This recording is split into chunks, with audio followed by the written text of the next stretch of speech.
இயேசு தனது சீஷர்களிடம் ஒரு உவமையை சொன்னார். ஒரு பெண் தன்னுடைய பிரச்சனைகளுக்கு நியாயம் செய்ய சொல்லி ஒரு நியாயாதிபதியிடம் போகிறார். அந்த நியாயாதிபதி அநீதி உள்ளவன், மனுஷனை மதிக்க மாட்டான், தேவனை மதிக்க மாட்டான். அந்த ஏழை பெண் சென்று நியாயம் செய்ய சொல்லி கேட்டுக்கொண்டிருந்தும் அவன் செய்யாமல் காலம் தாழ்த்தி கொண்டே இருந்தான். ஆனால் அந்த பெண்மணி அவன் மீது நம்பிக்கை வைத்து மீண்டும் மீண்டும் அவனிடம் சென்று கேட்கிறான்.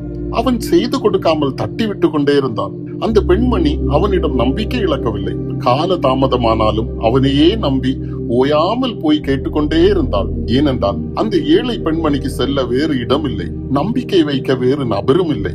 மனுஷனையும் தேவனையும் மதிக்காத அந்த அநியாயமான நியாயாதிபதி அவள் தன் மீது நம்பிக்கை வைத்து ஓயாமல் வந்து கேட்டுக்கொண்டே இருந்தபடியால் இவளுக்கு நான் நியாயம் செய்வேன் என்று சொல்லி அவளுடைய பிரச்சனைகளை தீர்த்து கொடுத்தான். அது போலவே தேவன் தம்மை நோக்கி உண்மையாக இடைவிடாமல் நம்பிக்கையோடு கேட்டுக்கொண்டே இருப்பவர்கள் விஷயத்திலும் நியாயம் செய்வார். அவர் நம் பரலோக பிதா, நீதி உள்ள நியாயாதிபதி, வாக்குத்தத்தத்தில் உண்மை உள்ளவர், உயிருரையாத தேவன். அவர் பரிசுத்த ஆவியை தன்னிடம் கேட்பவர்களுக்கு தருவேன் என்று வாக்கு பண்ணி இருக்கிறார். நான் மீண்டும் வந்து உங்களை என்னோடு சேர்த்துக் கொள்வேன் என்று வாக்கு பண்ணி இருக்கிறார். நித்திய ஜீவனை உங்களுக்கு தருவேன் என்று வாக்கு பண்ணி இருக்கிறார். வாக்கு தத்தங்களில் கால தாமதமானாலும் அவர் வாக்குரைத்தால் அதில் மாறாத தேவன். பிரியமானவர்களே, அவர் உங்களுக்கு தனிப்பட்ட வாழ்க்கையில் வாக்கு தத்தங்கள் தந்திருக்கலாம், அது டிலே ஆயிருக்கலாம்.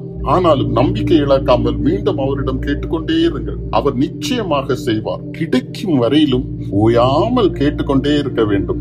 ஆனால் தாமதமாகும் போது, சூழ்நிலைகள் எதிராக திரும்பும் போது, போராட்டங்கள் வரும்போது நம்பிக்கையில் தளர்வு ஏற்படுவது இயல்புதான். அப்போதும் இந்த ஏழை பெண்மணியை போல நம்பிக்கை இழக்காமல் கேட்டுக்கொண்டே இருந்தால் நம் பரலோக பிதா நிச்சயமாக செய்வார். தேவன் உங்களை ஆசீர்வதிப்பார். ஆமீன்.